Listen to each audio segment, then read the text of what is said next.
Richard Skipper celebrates. Every show is a celebration.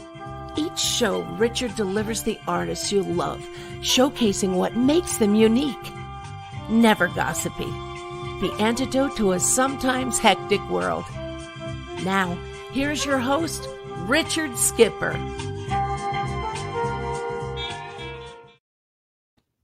Happy Sunday, everyone, and welcome to a very special edition of Richard Skipper Celebrates. Before we talk about the subject of today's show, I want to dedicate today to my dad. Today would have been his 85th birthday. And I'm all about celebrating artists, people from all walks of life. And I'm very excited not only to celebrate the legacy today of Paul Lynde, who I am a huge, huge fan of. I also hear that there is a film in the works based on his life, which we will talk about our very special guest about today, Cathy Fitzgibbon Rudolph.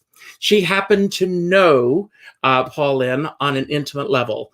I've been very, very fortunate in my lifetime to be able to call a few major icons friend. Carol Channing was a dear friend of mine. I was lucky enough to stay at her home. I was able to see her without the makeup, without the wigs, without the lashes, and to see the real person behind all of that. And that's literally what our guest today, Cathy, had the opportunity of doing with Paul Lynde himself. Now, I want to begin by saying that I've said this before, I am a product of 1960s and 70s television. That's where I first became familiar with Paul Lynde. As I've gotten to be a little bit older and wiser, I get the jokes in a way that I never got as a kid. But as a kid, he was always very funny with a snarky comment or that funny laugh or grin. But before I bring on my guest today, I want to take you all back to the Paul Lynde that I got to know through 1960s and 70s television. Today, Paul Lynde, we celebrate you. Hi, I'm Paul Lynde. Well, somebody had to be. I've been dying to meet you. Looks like you already did. Doctor, you put him on the screen, and he'll have every woman in the country swooning. One picture will be bigger than Rock Hudson. Now, Mother's busy. Go on out and play in the traffic. Your daughter has set a new record. Parents are always the last to know. Have you had your appendix or tonsils or gallbladder or spleen removed? No, not since they were first put in.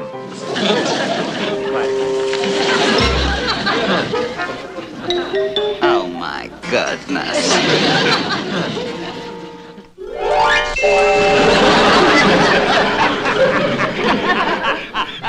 I got you that time. We did. Royal Canadian Mounted Police. We always get our man. Here we have a genuine Ming vase. Made in Japan. I sold 5 pair of shoes and they all disintegrated.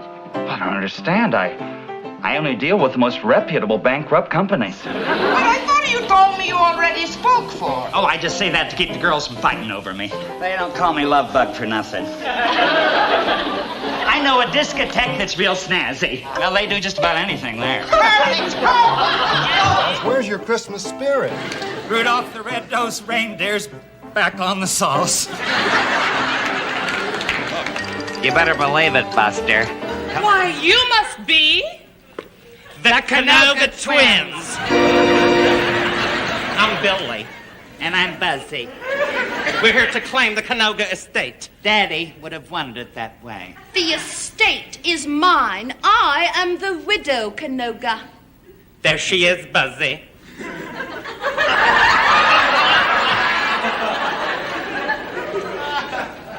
You hussy. Fortune hunter. Barracuda. Trollop. Evil person. No fair, you did 2 in a row. I'm sorry.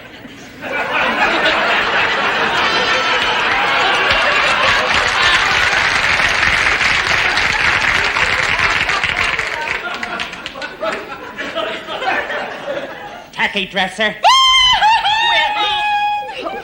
You're just pure evil. Thank you. I just read where a half man, half woman robbed the circus. Did they call the police? They didn't have to. He turned herself in. Kids,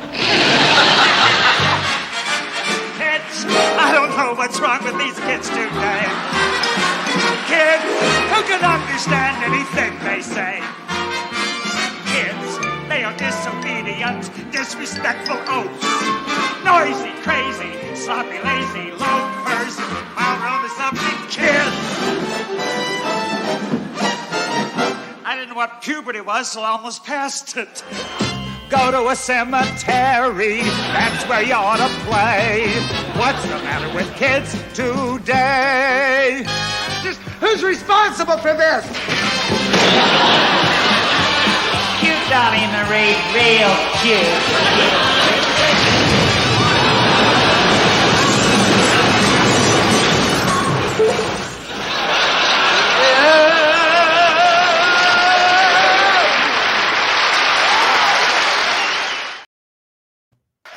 Hello, Cathy. How are you? Hello, Richard. Good. How are you today? I'm doing great. Were there any clips here that you've never seen before? Oh, I've seen every one of them. I can imagine. Every one of them. Well, Cathy, we are here today to celebrate the legacy of Paul Lynde. It today marks 38 years ago that he passed away, which I cannot believe. I also can't believe that he was only 55, because the legacy and the amount of work that he left behind is absolutely amazing. But before we get to him, I want to start with you. As I said at the top of my show, I always celebrate artists, and you truly are an artist because you've written this incredible book, which I love, love, love. Not only is it a biography of Paul Lynde, but it's also a memoir. It's your story. You knew him better than just about anyone, according to Peter Marshall in the introduction. What an amazing story. But before we get there, I want to ask you, because we are in the midst of a pandemic, and I truly want to know how you and your family are doing with all of this. We're all doing fine. Thank goodness. Everybody gets to work from home, or we try to stay safe. And it's been a very different Christmas and New Year's, but thank goodness everybody's doing well. Thank you for asking. That's wonderful. And you may want to step back from the microphone just a hair, because you're getting a little bit of an echo there. Now, I want to begin. I'm going to share a photograph here. This is you as a teenager when you got the opportunity to meet your idol. Now, there are a few things that I want to ask you about yourself. I know that you were a huge fan of Paul Lynde, but this type of adoration or fandom that you had towards him, because you did start out as a fan before you became a friend. Absolutely. Did you have that same feel for other celebrities? Not as big as Paul. You know, I had Donny Osmond photos up in my room, Chad Everett. No one touched my heart like Paul Lynde. I thought he was the most unique, side-splitting laughter, even though some of the jokes went over my head at that time. Some of them, I was pretty sharp on those. But I just thought he was so unique and funny, and I thought he was a very good-looking man. And watching him on the shows made me laugh more than anybody. And I just said, I have to meet him. You know, as a teenager, you know, I'm betting my high school teachers, I'm going to meet Paul Lynde before I graduate high school. And of course, everybody's like, yeah, right. And then, as you know, it happened. I know what happened. Now, I want to take you back to the 17-year-old Cathy. Tell us a little bit about the type of girl you were. And then I want you to share the story, as your book opens with, of how you got to meet your idol. 17, I was in high school, loved high school, have a group of 7, 8 friends. We are still all very close today. We are still the best of friends, which is amazing. And they would egg me on to do Paul Lynde imitations, and I really didn't do them well. But, you know, we would do them all the time. And then I wrote to Paul, and he didn't know me, and I just wrote him, your biggest fan. I'm sure he got that from millions. And he did write me back the first time, because I made a poem for him. And he wrote, thank you for the lovely poem. I said, oh my gosh, he read it. Now time goes on. And I do research every weekend. I had a whole group of friends, Robin, Jean, Olive, Barbara, Pam, Jocelyn. We all would go to the library together, something to do on a Saturday. We'd walk there in Levittown, Long Island.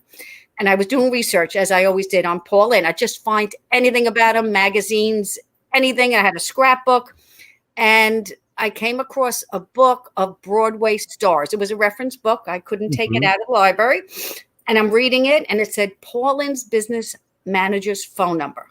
So I little dime in, or a nickel it was, and you made a copy, and I brought it home, and I said to my parents, I want to call this number. And they said, Cathy, it's his manager. First of all, it's probably the wrong number. You're never going to get him on the phone, but you want to do it, make it, here we go with my age, person to person, because it was very expensive to call California back then. I'm in New York and he's in California. So I dialed the number, and Paul Lynde himself answers the phone, can't believe a fan has found his home number. And oh my gosh, I blew him out of the water. He's like, who are you? And how'd you get my number? And I said, it's in a library book. And he couldn't believe it, but I knew so much about him. He didn't hang up on me. Very interesting that he never hung up. He listened. He was very polite, but he was a little suspicious. And he said, you found my phone number in a book. You know, I don't know you. And I said, will you go to the senior prom with me? I just blurted that out. And of course, he said that if he went with you, he would have to do this for all of his fans. Yeah, exactly. He's like, no way. And when he said no way in his voice, he started laughing. And then I asked him about his dog, Harry. That was the only significant, I mean, he had relatives and family, but his dog was his heart. And I knew we start talking about his dog. Then we're talking about him being on Donnie and Marie Osmond. And the conversation's flowing. And then I ask him again, can I meet you? And he says, no, I'd have to do that for everybody, as you read in my book. And it took a few more tries. And I said, I know you come to New York. I mean, I read everything about him. He comes to New York every holiday. He said, I'm coming Thanksgiving. I said, good, so you can meet me. He's like, no, I can't. Long story short, I think I wore him down. He said, okay, I'll meet you. He didn't say I'll meet you until I said I'll have my father take me. Now, before we go to that, I want to ask you, so if you can just put our audience in perspective as to where he was at this point in his career. Of course, he was a household name because of Hollywood Squares, and he was making frequent appearances on the Donnie and Marie show. So give the audience a real sense of where he was in his career at this point. He was at the top of his game. It was 1975, November. He was a big star, television star, icon, basically. He was on every sitcom, you name it. As you showed some of the clips, you got Bewitched, you got I Dream of Jeannie, The Munsters, Mother-in-Laws. You could go on and on. There's a big list. He also was doing a couple of films. He was huge from Bye Bye Birdie, the Broadway play originally back in the 60s. And then they revised it with some of the same characters, but Dick Van Dyke and Paul were in it, and Paul hated the film. He just thought they took away a lot of his lines, and he had to sing kids with somebody else, where on Broadway he had his own. But he was big.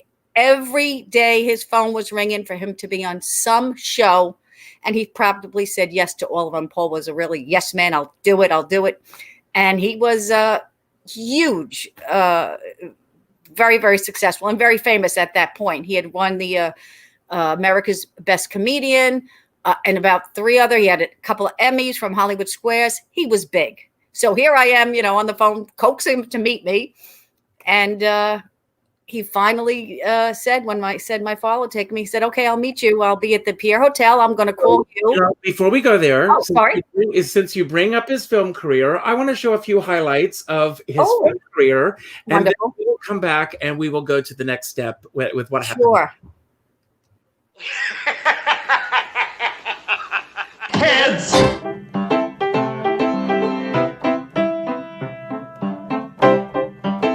I didn't catch your name, boy. I didn't throw it. I beg your pardon? One summer I worked with a circus. Oh, those midgets. Wild. Those Rutland boys are like a bunch of hungry tigers. I'm very partial to satin. Oh? I was married in satin. Oh. That is my first marriage. You marvelous creature, you. Lay back and tell me all about yourself. And take it real slow. What are you doing? Nothing, honey. Come on, we're going home. Yeah, I'm coming. There's definitely a language barrier here. Piss on the white man. You've got yourself a deal.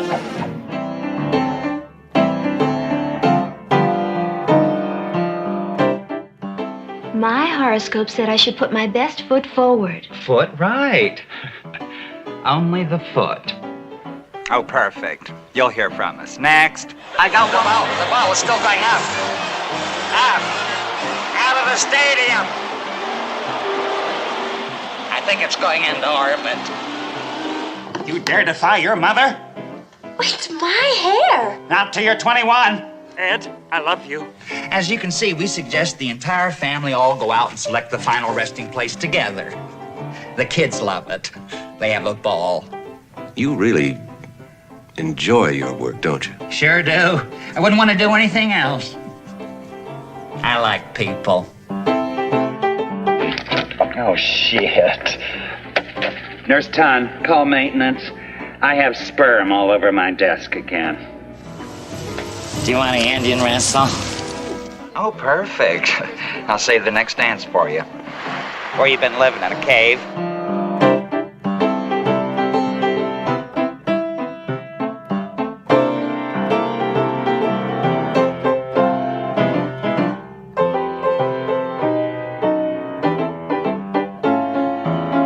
I hope you're satisfied.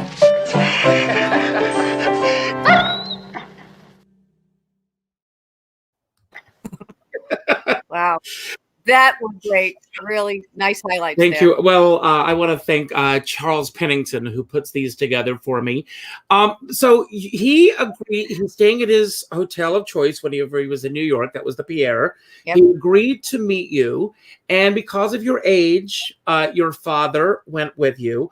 What was your parents' thoughts about the fact that you were going to be meeting this very famous man? And again, you think you're going to be meeting him, and you were, as a man. Yes. And he said 5 minutes, that's it. And I was grateful for that. And I was going to respect that. So my dad takes me to the pier. We take a train in, and I'm a mess. I'm nervous, and I can't believe I'm going to meet him. And this is my dream come true. And my parents were they love Paul Lynde I think it was 2 nights a week. And during the day, Paul Lynde was on Hollywood Square. So it was a family thing at night that we all watched. And I used to come home at lunchtime during high school because my class broke just in between Hollywood Squares. And I would run home because I lived right by the high school and watch the show and then run back to school. So they saw how much I was infatuated at that time and really loved Paul Lynde. And they did too. I mean, who couldn't? At least I thought everybody thought he was great. So to meet him was beyond my dreams, but we got to the city. We're going to the Pierre Hotel. He had arranged for, I think it was a 3 or 3:30 meeting. So we got there a few minutes early, and my dad and I are waiting in the lobby. As we walk into the Pierre through these revolving doors, the hotel's on fire. Yes. I could not believe it. I said, oh, my dad's like, we got to get out of here. You know, there's firemen, there's smoke. I said, I'm not leaving. I don't care if the building falls down. I got to meet Paul Lynde. And now they're not letting anybody up from now Paul had a suite. Mm-hmm. They're not letting anybody up or down. I think the fire was on the 15th or 16th floor. Now I'm devastated. But thank goodness for timing. Paul had a chiropractor appointment. He was just a few minutes late, and he came in through the revolving doors. I watched him. I was like, oh, my gosh. I left my dad, ran over. I had a rose for Paul. And I said, hello, Mr. Lynde. I'm Cathy Fitzgibbon. And he said, oh, I'm so sorry. I'm late. I wanted to shower first before I met you. He was so down to earth when he, very, very sweet. And he said, come here, read my messages. He had a bunch of messages. I'm reading them. I don't even know who they were from at the time. I was so nervous. And he says, well, where's your father? And I said, he's in the lobby. I said, come on over. So my dad, I introduced Jerry Fitzgibbon, my dad, to him. And Paul says, let's go get a drink in the pier downstairs. Mm-hmm. And we walk in, and Paul's wearing a turtleneck and he had a navy jacket on, and my dad is wearing a sports jacket and a shirt. And the matriarch there says, you can't come in and have a drink. Now, Paul's paying at that time, I think it was $6.50 or $7.50 a night. $6.75 a night. There you go. At night. Every year. And he goes there Thanksgiving, goes there Christmas. And they're telling Paul, you can't come in without a tie. And my dad doesn't have to tell you that. Oh, and Paul says, how do I get a tie when my room's on fire? You know? I can hear him saying it now. He was livid. He looked at us. He said, Cathy, Jerry, let's go to the Sherry Netherlands, get a drink there. So now we're walking down the streets of the city with Paul. I'm in my glory. 5 minutes has already gone by. We're already still going.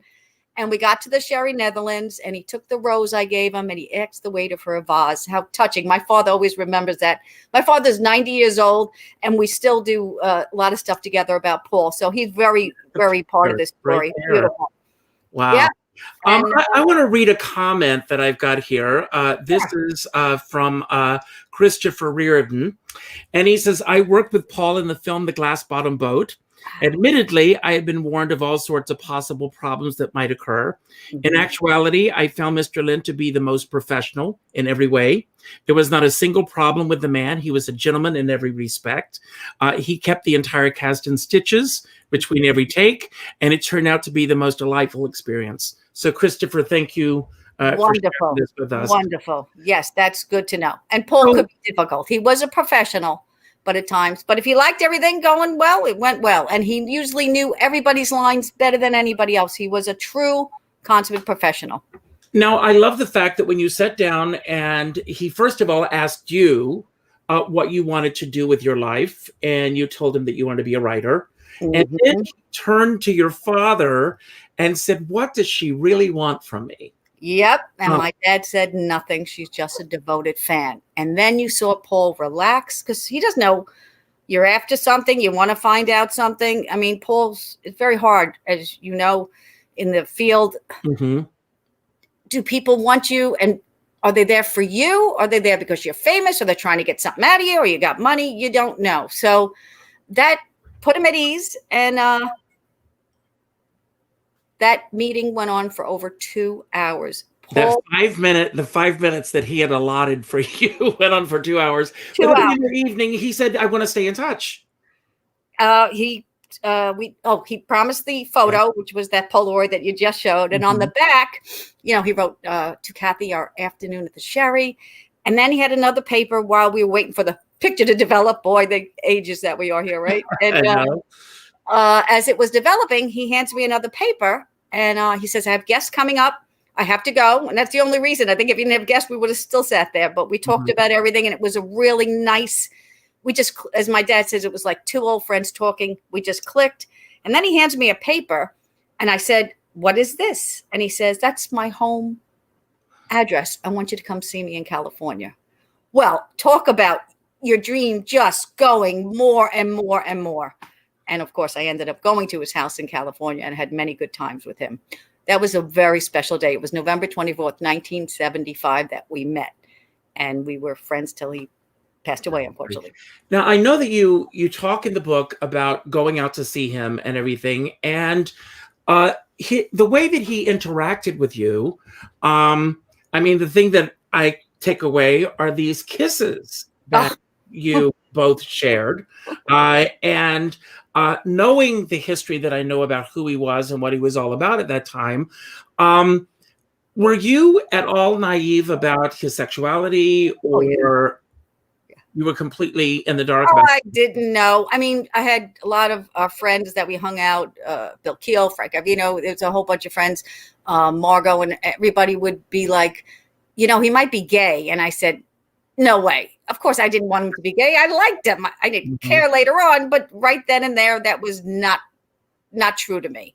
Did you feel that you had, really romantic feelings towards him? That I know you tell the story about you and another friend, a male friend of his, going to a dance club, and how you were feeling jealous from this other guy. Oh, my goodness. Well, actually, the disco we went to, I was in Virginia. I went to see Paul in a show. He was so happy. You can't tell Paul you're coming. That's how Paul was. If you told him, he'll freak out. He had very severe stage fright. And if you're coming, don't tell him. He doesn't want to know what night, because usually he did a show several nights. Don't tell him you're coming. So I surprised him. And he was so happy. You know, he used to call me my Cathy with a C. Of course, you know, when people wrote my name, it was a K. He'd go crazy. No, my Cathy is a C. And he was so happy to see me. And we had a great night. And then he said, let's go out. It was my birthday. And he said, we're going to go out dancing. We were with Elizabeth Allen, my girlfriend Barbara, and myself. And we went to this club, and we walk in, and, you know, I want to reverse a little bit because I want to make sense of it all. 4th of July, 1976. My dad bought us all, my friends, my family, Patty Kaye and everybody at that time, tickets to see Paul Lynde. He was coming to Westbury, Long Island. The music fair. Exactly. And Paul had called me the day before. We met. We hung out at the pool, had a great day. And he said, I'll see you backstage. He always had me come over. And anyway, the show went on. It was a great show. And after the show, Paul always stayed to sign autographs. And I've been with him at least 2 hours. He was very patient. He would sit with everybody until the last person got their autograph. Very, very funny to people. Good time. So I was there with him this particular night. When it was last to go. Now, Paul starts drinking pretty heavily during the show. Oh, and not during the show, after the show in the dressing room. So as we come out, he has his drink, and he's drinking and drinking, and he's funnier and funnier. And then he's pretty out there with the drinks. And my parents are hanging out in the back, and I'm still with Paul because he wanted me to be with him the whole time. And it was the end of the night. We were leaving, and he was going back to California, and I'm going home. And that's when we were saying goodbye, and he kissed me on the mouth, long, and I didn't expect that. It was wonderful. He was singing I Love You, the Paul McCartney song, silly little love songs to me. Oh, my gosh. Now my dream is just getting bigger and bigger. And, you know, he has affection for me, too, which is great. Did you have these dreams of being Mrs. Lynde? Oh, at 17, yeah. Of course. I have cards from my friends I saved that said, Dear Cathy, I know you're going to marry Paul. You'll have great children together. I mean, we were just in a fantasy world.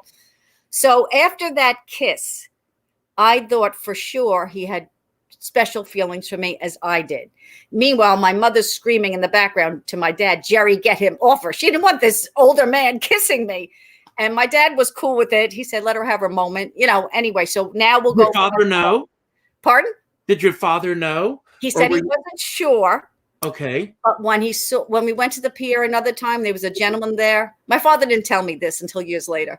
He said, as soon as I saw that other guy there, I knew that was his friend Pablo. But I still didn't know because I walked in to see Paul in the suite, and he's hugging and kissing me like so happy to see me.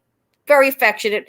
I think he just really appreciated that I cared and I didn't want anything from him. I think that's what may have been the trigger for us to have a lot of chemistry together. We also got along well. So now you also mentioned in the book at this time when you were getting to know each other that he was doing a benefit for a children's organization. Yes. And this was right at the height of the Anita Bryant situation.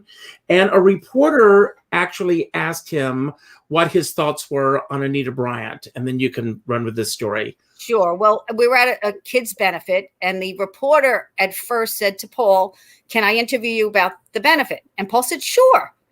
He started out with questions about the children, and Paul was like, I'm here, we're celebrating, and we're doing this for the children. But then he switched it. Now, at that time, I'm so naive. All I knew was Anita Bryant did orange juice commercials, and she was a singer. That's all I knew. I had no idea she was running a campaign against gay people. So once the reporter said to Paul, what do you think about Anita Bryant? Paul grabbed me and said, Cathy, let's get out of here. And we ran. We were at an LA place in a field, and we ran, and there was Angie Dickinson and a lot of people there. And Paul was so upset. He's like, let's get out of here. And I later said to him, because I was confused, I said, what does Anita Bryant have to do with you? And he said, she attacked my people.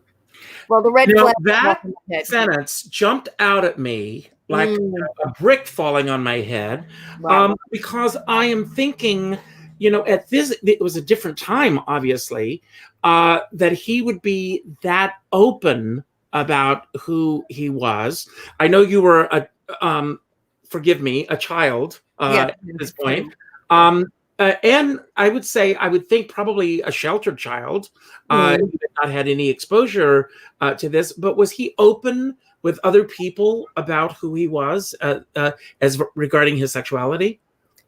I think Hollywood, because I spoke to Les Roberts, who used to write the jokes for Paul, and he had a lot of the gay undertone. Les said to me, Hollywood, we knew it, but the public didn't. If the public knew, could lose his career.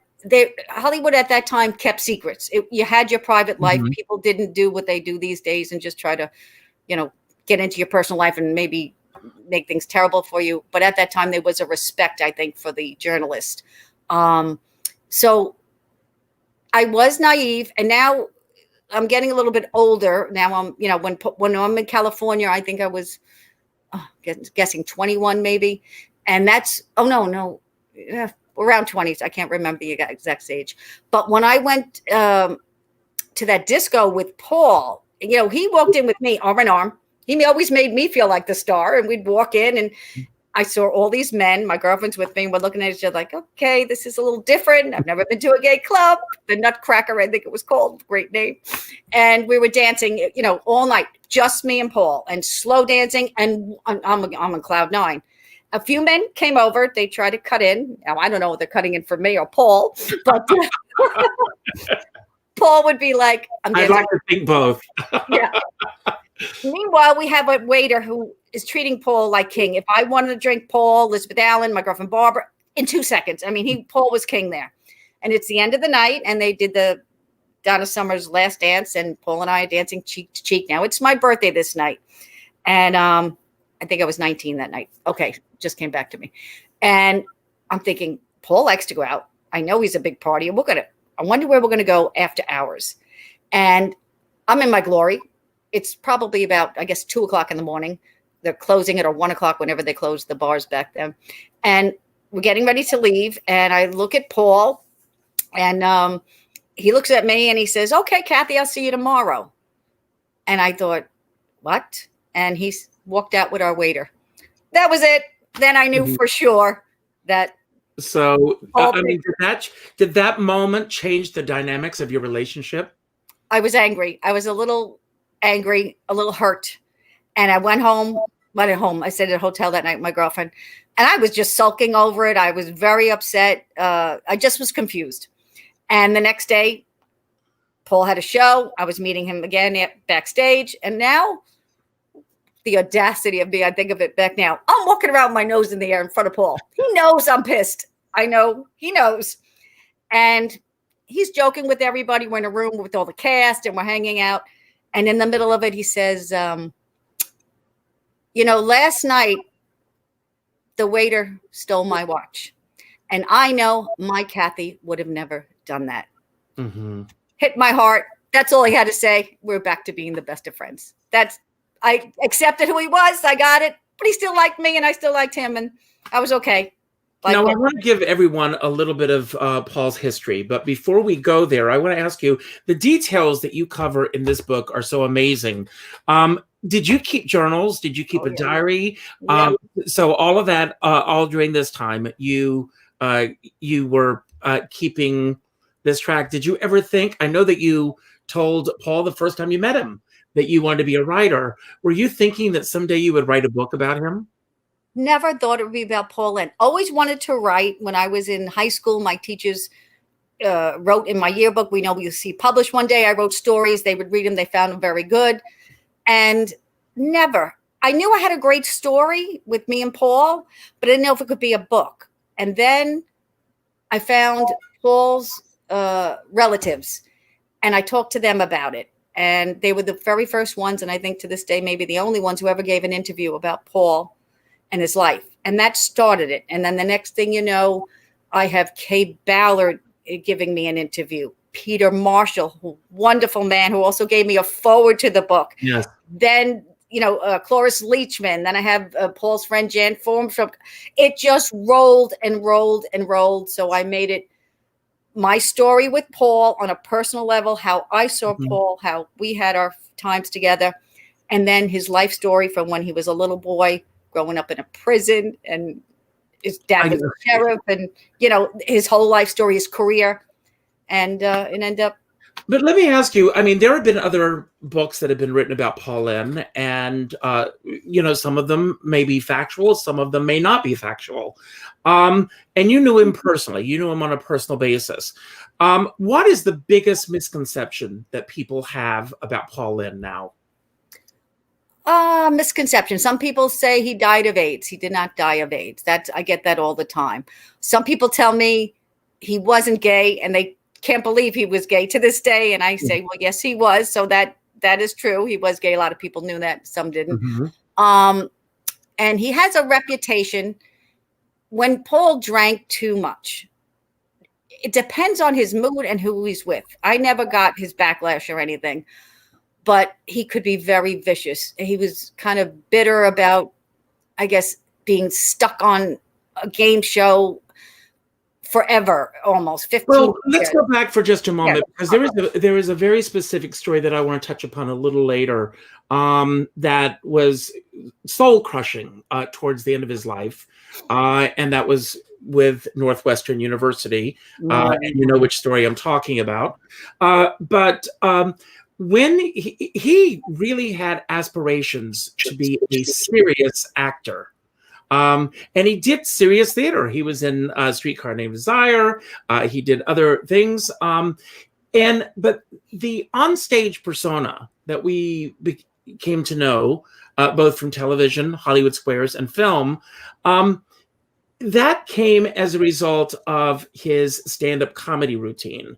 From the people that you've interviewed and talked about, did they talk about that serious side of Paul Lynde wanting to be the serious actor before he realized that comedy was his forte? Yeah, Kaye Ballard was interesting because Paul was on, I think it was Cable Roberts. I think that was the name of the show. And he did a serious role very early in the 60s. And he was telling Kaye, who told me that he loved the serious. He played a villain. He played a murderer. He kills his brother. And he loved it. And Kaye said to him, Paul, what are you doing? You're known for your funny voice. You're known for your comedy. Don't change it. This is who you are. And Paul didn't really want to hear that. He still wanted it. And through his whole career, he did 11 movies. And he always said, I don't know why he always said it, because, there were 11 bad movies. They were not all. There were some Glass Bottom Boat, Bye Bye Birdie. I think they're great classics. I laugh out loud at these clips. I love them too. Yes. He was just, I guess, humble about it, or just, he said he wanted to go off television. He felt he had too much exposure. The man was on, 200 hours a year or a week. I don't even remember, but all the time. He was on everything, as you know, back in the late 60s and all through the 70s. So he ended up quitting Hollywood Squares because his reason was he felt if he was, remember back then, if you were a TV star, you can't really be a movie star. It didn't work like that. Now it does, but back then, not. So he figured if he lays low, maybe a producer will call him to do a serious role. That was what he wanted. And that was, as Kaye said to me, that was his heartbreak that he didn't get to do that. But I look at him as, I wish he was here today to see people still love him. Oh, absolutely. No, he's originally from Mount Vernon, Ohio. He is one of 6 children. Yep. And then he went to Northwestern University. We're going to jump ahead because I want people to read the book. Okay. And there's so much to cover. He went to Northwestern University, and there, Charlotte Rae, Cloris Leachman, I mean, this whole new world was beginning to happen for him. But for him, there was always a dichotomy going on. There was the serious person who wanted to be taken as a serious actor, but the other flip side of that was wanting to be the life of the party. And it was the after parties that he really relished at and began to find his own voice at that time. And it still didn't make him feel good at the end of his career that no one was taking him seriously. I think he should have maybe embraced it more. Look at us. We side-splitting laughter, the jokes. I never heard, and Chita Rivera, when she did the play, she said she never heard more laughter than when Paul was on stage. He walked in a room, he stole any show, anything he was on. Now, I want to let everyone, this may be something that may surprise a lot of people. I knew this. He suffered with terrible weight problems. As a child, it was difficult for his parents to find clothing for him because he was incredibly overweight at the time. He was still overweight when he went to New York to pursue a career as an actor. And if you can talk a little bit about the lean years, you go into detail in the book with some of the odd jobs that he had to survive. Oh, he drove an ambulance. He worked in a retail store. He worked as a waiter, which he said was his favorite job in the world. And he still at that time, loved to still serve people and cook for them. It got so bad. Now, Paul was 260 pounds when he went to Northwestern, and doing Shakespeare there and doing serious roles with his nasally voice. I don't know if he could help himself or he came off as funny. So there was the seriousness gone. But as time went on, he started to lose weight. He lost over 100 pounds. Bye Bye Birdie, the Broadway show. I have a picture in my book, which Sony let me use for the book. Paul is as slim, I think gorgeous, really, really slim. He went up and down for the rest of his life. He went on Weight Watchers, which he was on the cover of Weight Watchers with a personal trainer, and he kept his weight off probably from I would say through the 70s. He never went over 200 pounds ever. That was his goal. And he was down to 155 at one point, up, down. And at one point he was so desperate, he had to sell his blood just to get $5. I think they gave $5 for a pint of blood back then. And then he would go online again and again until, they tell you can't keep giving blood. And he had it very, very rough. New York, living in a commune house with Marlon Brando, Wally Cox, God. I mean, there's one story that you tell in the book, and I'm going to let you tell the punchline of this story. Not that it's a punchline, but he had an eating disorder. We would now call it an eating disorder. And there was a communal kitchen at the end of the hall that these actors shared. Yes. And one night he opens the refrigerator door and there's a note for him. Yeah, because it said, Paul Lynde, you want to keep taking food? Take anyone you want. It has poison in it. So one bad. thing has poison in it. Yeah. So, Paul said, he said, and he admitted it. He said, we had no money. You're hungry. And he liked to eat. So he would go and steal. He said, I think we all stole food from each other. That's what he said back then. We're starving actors, literally. That's so bad. That story's so now, bad. As it happens, this group of actors that he gets to know at Northwestern, they're all coming to New York and they're all beginning to become famous. It's not happening for him. No. So he hears about a talent contest, and that really opened the door for him. If you can take us there. Yes, I think it was on First Avenue. It was in New York City. There was a bar, had a sign up, On Fifth Avenue. Yeah. Pretty big prize money and in those days. So Paul ran home and he wrote the African monologue, which is so dark humor and so strange. But funny. Very funny. Nowadays, people get it. And one of the, I forget who it was. Oh my gosh. The actor, it was Jack Benny, said to Paul, you're ahead of your time. One day when you walk on stage, people will be laughing before you speak, but you have to give it time. Your humor's way beyond. It was very dark humor, very crazy. He writes a poem to his friend that's dying and he says, cheer up, cheer up. You only have one day left, or, just so bad, but funny. And people like the African monologue, which was about him and a he wrote him at Carl Kanker, and that he and his wife went on this trip and they got thrown over a waterfall and a lion ate his wife. And it was so funny. It got noticed for the New Faces of 52. And he was very excited to see that he was picked at that time as one of the outstanding acts. So there he thought it was going to be, fame from there on. And every paper is raving about him. Yep. So the first time he's getting his name in the paper. Well, we all did come to know him. And I know we're jumping around a lot, but there's a lot of territory here. Again, it's all in the book and it's available on Amazon. I'm going to show another compilation. And these are some of my favorite zingers from Hollywood Squares. I hope you enjoy it. And then when we come back on the other end, I want to talk about the last part of his life. So enjoy these clips from Hollywood Squares. Paul Lynde, all in the Hollywood Squares. Paul Lynde. Liz Taylor had 1,000 little diamonds and 25 large ones decorating a part of her body. Which part? Her chin. Sonny Bono sadly admitted recently that although he's been looking, he'll never find another what? Job.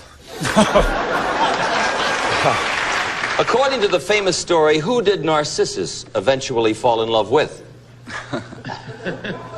Well, for a while he was married to Carol Lawrence.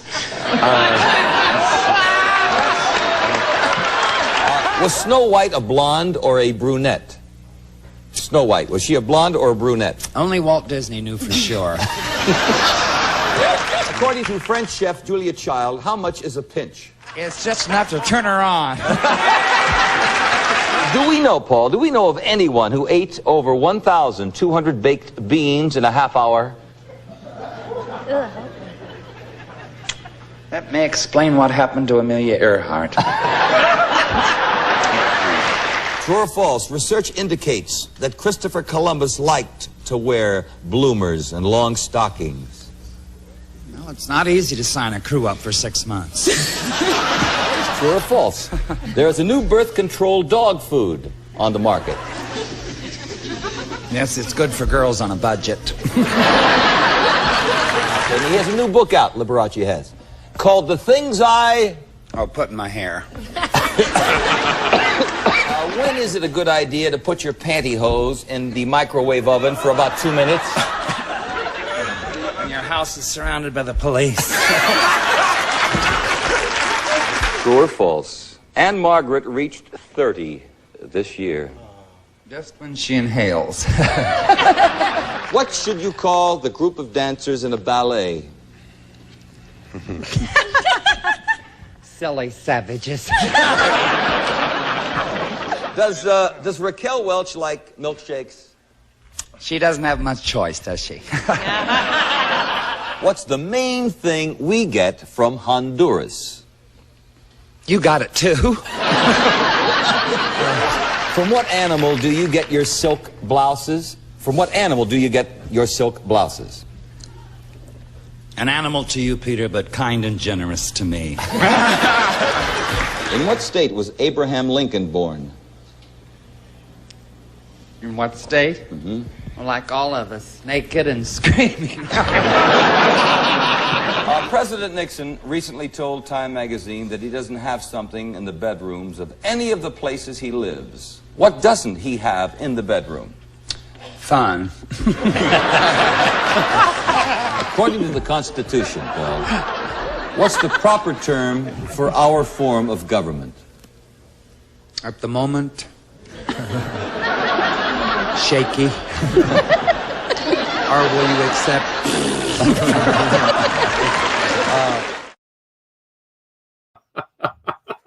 I love him. Oh, those are great. So many really fun great. things. And again, Chuck, thank you so much, Chuck Pennington, for putting this together. I want to ask you, because what was his persona like off camera when it was just the two of you sitting? How open was he about his life as time went on with the two of you? Paul was very shy a lot. my friends had met him at his house with me and on another occasion, and they just couldn't believe how quiet and shy he was. So he had the shy side, and he also had a hysterically funny. He could be just as funny as you see him on Squares as when we went out. I had the best times with him. He also, I saw him after his dog Harry died after 15 years, and he was very sad. And he had a lot of complaints about the industry. He complained a lot about, why he wasn't getting better parts, and I guess it's politics or whatever goes on back there. And I found him to be very open. I found him to be so honest. If you asked Paul something, it was straight from his heart. He just spoke whatever he felt. I thought that was very interesting. He didn't hide things. Very open to me about his private life, which I thought was, I'm still floored to this day that he let me into that very, I met a few. Time went on, Cathy, he began to unfortunately alienate a lot of his very close friends, Kaye Ballard being one of them. What was it? Where was that coming from for him, from your own perspective, in terms of that side of him, which was not the side that a lot of people from his earlier part of his life knew about or were aware of? I think it was frustration that he wasn't getting taken serious. He had a bitter side. I mean, when he drank and maybe he got turned down for something, or he wanted something, or somebody got more money than him or whatever, and he was drinking and it wasn't in a good state, he really would lash out viciously at his friends. He did it with Kaye over and over. She used to forgive him. In the end, unfortunately, she said she had enough. She was done with him. Some other friends were like that too. And then other people like Cloris Leachman understood him and understood him and still stayed with him. But, and Jan Forbes, always his friend from college, also understood him. And now I want to go to one episode that happened in his life that I referred to earlier. And this was Northwestern University when they were doing a celebration of their alumni. Yes. And he was purposely left off the list. Can you tell us a little bit about the circumstances around that and really where that put him as far as his psyche was concerned? Well, Northwestern, he loved being part of it. He was very proud of it as an alumni. They always had a parade, and he was going to be the marshal, and he was thrilled with that. And he loved the town and seeing everybody. But he went to Burger King after many, many drinks, got drunk, and was being a little bit prejudiced to someone standing in line who ended up being the professor at Northwestern. Paul didn't know this. And the professor wrote a letter, I believe, the next day for the school paper. I had a couple of copies of it. He hit all the papers. I remember this. Yeah, and that was big. And they wanted Paul to apologize. He did apologize, but I don't think they felt it was that sincere. And he said, look, I was drinking. Paul just knew he always said, I'm not a good drunk. He always said, I'm not good. I can get really nasty. And then when they were picking the big show on television, all alumni, Tony Randall, all the people he worked with too, Paul couldn't believe they left him off. He thought it was a mistake, and it wasn't. That crushed him. That crushed him. He should have been there, he thought. Did he ever talk to you about all this? He's mentioned little things in between, like Anita O'Brien, he explained, because I didn't understand that and the way he just did it. But, he would tell me, he's just frustrated with things. You could see it. And sometimes we would just go out and laugh and have a good time and not think about anything. Can you imagine him in today's world and being able to be more open and free with who he was? Oh my goodness, he would love it now. He would love it. He'd be on a reality show. I think he'd be great. He'd love to cook. I wish, he was too young. He left this world way too young. When was the last time that you two spoke? About 2 weeks before he passed away. We had a nice conversation on the phone. He was looking for a brownstone in New York. And I was so excited because now he was going to be in New York more. And that's a lot closer than California. Mm-hmm. And he was I think he just did a commercial. He was going to do another commercial. I want to say for Dino, but I don't remember now, which never came to because he had passed away. But that's where he was in his life. He was thinking of opening a restaurant in Manhattan. He was going to call it East Lynde. His father's marketplace was Linde's meat market.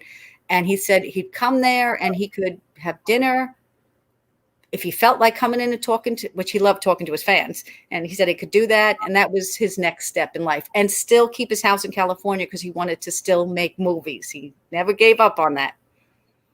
And where were you when you heard that he had passed away? Oh, gosh. I was working in my office.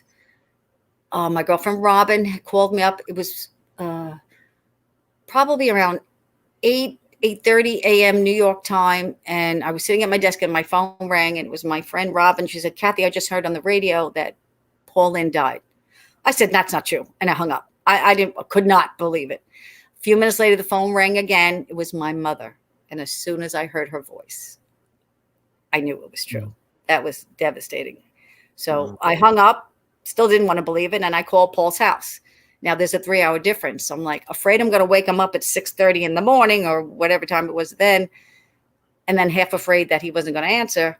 And I just got his answering service. They had answering services back then. And the woman just said to me, we don't have any information. And then, of course, a few hours later, it was all over the news. And that was that. Yeah. Well, Cathy, first of all, thank you. Thank you for joining me today.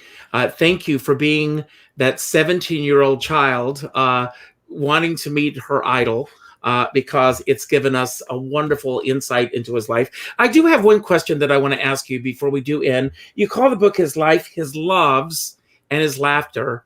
Loves, and I think I know the answer to this. The S on loves is in parentheses. Why? Well, he always signed his autographs, Love and Laughter. So I wanted that in the title. And my girlfriend Barbara said to me, Cathy, look at his life and look what you know. You should throw an S. She told me this and put the parentheses around it. And that's how that came about. I said, you know what? Let people read about his loves, whether it's his love for his dog or his love for his career, or his love, maybe love for me too, whatever it is. I wanted people to see he had a good heart, and I loved him very much. And a lot of people did. And he's missed to this day, of course. But what a way to celebrate. Thank you, Richard, for doing this. You know, well, I want to say, first of all, we are at the end of our show. Paul Lynde hated, and one thing that we do among many things that we share in common, but he hated for anyone to say goodbye to him. Oh, yeah. Yes, he hated it. And I don't like to say goodbye either. I always say till next time. And he would always say, we'll see each other again soon, but never goodbye. So I don't want to say goodbye to you, Cathy. I hope that you'll remain in touch. And if there's anything that I can ever do for you with anything coming up in the future, and I hope there are other books, because you are such a brilliant writer. Oh, thank you. Very kind of you to say. Thank you very much. That there are other books in your future. I want to thank everybody for being here today. If you enjoyed the show, and I hope you did, and if you haven't done so already, please go to my website, richardskipper.com. Sign my guest book with your thoughts about the show. That helps to boost me in other markets. I also tell everyone to go out and do something nice for somebody else without expecting anything in return. So what I'd like you all to do today, I want you to go to your Facebook friends list, and the first name that pops up, I want you to do this. I want you to order 2 copies of this book. I want you to keep one for yourself, because it's a great read, and I want you to send one to the first friend on your list, because this book is truly, that's sweet. But it's true. Above all things, it's about friendship and how important friendship is to all of us. So I hope that all of you will do that. Go out and do something nice for somebody else without expecting anything in return. That's what I'd like you to do. And before we end the show, Cathy, I want to give you the final word. Anything that you want to expound upon that we spoke about today, anything that we didn't talk about that you wish we had. I mean, it's also tragic that he lost both of his parents and his brother a few years earlier, but finding out about all of this all at the same time. His parents never lived to see his success. And you'll read about all of that in the book as well. Anything that we didn't talk about that you wish that we had, or just any message that you want to put out to everyone who's watching now. And again, thank you. This has been a delight for me. Thank you. It's been great, Richard. Thank you for having me. Celebrating Paul Lynde's life. Today is the anniversary of his passing, so it's a bittersweet day, of course. But just remember Paul's love and laughter, and that's what he would want everybody to remember, because that's what he did in life. He made us love him because we laughed, and I thought he was very, very special, and I'm glad we're still celebrating him to this day. I think there's more to come with Paul. He's not going to be forgotten for a very, very long time, maybe forever. Now, I have to ask you very quickly before we move on, and then, and again, but there's a movie that's going to be made about it. There is. Have you been contacted? Yes, I have. I've been contacted. We'll see what happens. We're not at that stage yet with the pandemic. Everything's happening. Mm-hmm. We might be doing negotiations. I'm just going to sit back and see what time does, and hopefully it'll be something that will celebrate Paul, all of who he was, the good, the bad, and the funny, because we all have that. And I think this year we needed some good things to come out. This has been a tough year. You come back when the movie comes out? Sure, if you're happy, I'd be happy to be on. Are you kidding? I'd love to have you anytime. Thank you so much, and Thank you for having me. Goodbye. Happy New Year. Be safe. Thank you.